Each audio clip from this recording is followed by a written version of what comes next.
Hey there, Sharon Horne-Ellstrom here. Welcome to day 15 of our Supersize Your Business Challenge, our Supersize Your Business Annual Challenge.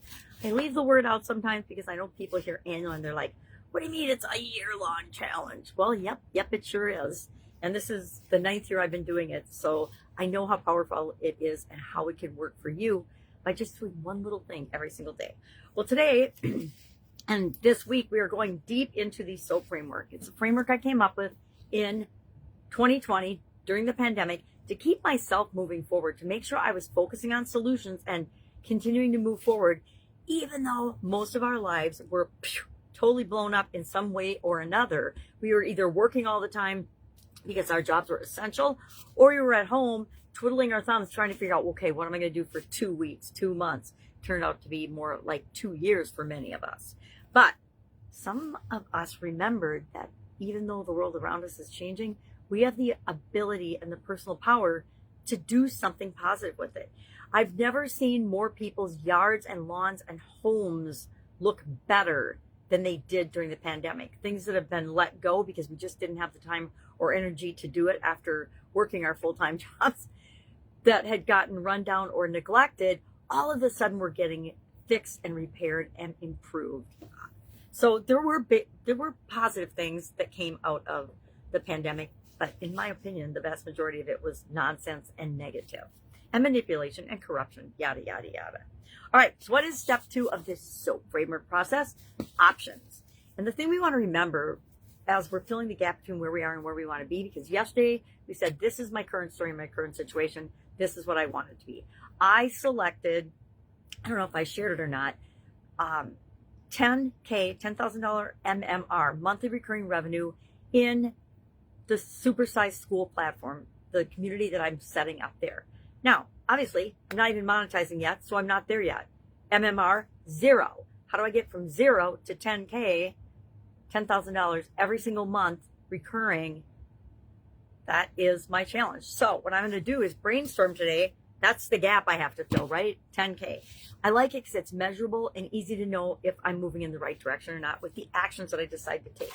But we're not there yet. Right now, we're just saying, okay, what are the possible ways that I can fill that gap? And I like to share, and I don't know where I put it, my 1031 tool. I put it back. What on earth was I thinking? So 1031 tool is just a tool that it's a brainstorming tool, and it aligns with the challenge perfectly, is why I like to share it and use it. Of course, it's not right here. Oh, ta-da, it's right on top. 1031. Why? Because we're going to brainstorm at least 10 ways not to fill the entire gap. I'm trying to think if I've ever had a situation where I identified the gap, I did one thing and only one thing, and I went from where I was to where I wanted to be, ultimately. I might have done it with problem solving some problems where, okay, this is the action we need to take. We take it and the problem gets resolved. I can think of maybe a few instances where that's happened, but for the most part, no. We got to do a bunch of things to figure out what's going to work and what's not going to work. One of my favorite tools, Post-it notes, right?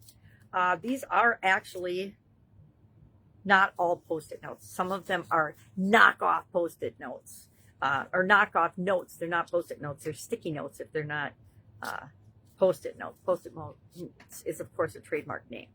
Anyway, my dad worked at 3M when Post-it notes were invented. And so they have been a part of my life, like, since they were invented. I'd have to look up exactly what year it was, but I remember always using and always having Post-it notes, which is why I always have a pack on me for things like this, for brainstorming, because I can write one idea per Post-it note and put them up and look at them and see them, which makes the next part of the 1031 brainstorming tool super duper easy, because I've already got them laid out. Now, why do I push for at least 10?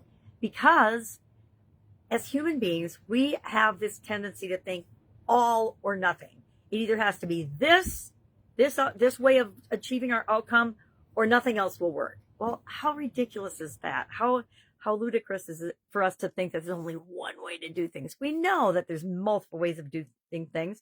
We know that there's multiple ways and infinite possible ways to fill the gap between where we are and where we want to be, no matter what it is that you selected to run the SOAP framework through. So I absolutely positively know there are infinite ways to go from 0 to 10K a month. Absolutely infinite ways. I did it in corporate America. My second job out of corporate America. Out of college, in corporate America. There's a lot of ways to skin an onion. I'm going to say skin an onion, peel an onion. And we just have to decide. We make a list, and then, of course, tomorrow we're going to look at that list and decide, okay, which one is going to give us the biggest bang for our buck, and how are we going to move forward with that. But today, I challenge you to find a tab of Post-it notes. If you work anywhere, I guarantee you probably have sticky notes or Post-it notes in your office supply room. You probably have some in your desk. You might even be like me and have some in your purse. But I challenge you to create 10 of these little buggers, slap them up, and we're going to use them tomorrow. Any questions about this? Ask. Otherwise, have an awesome day, and I will, of course, be with you tomorrow. Bye.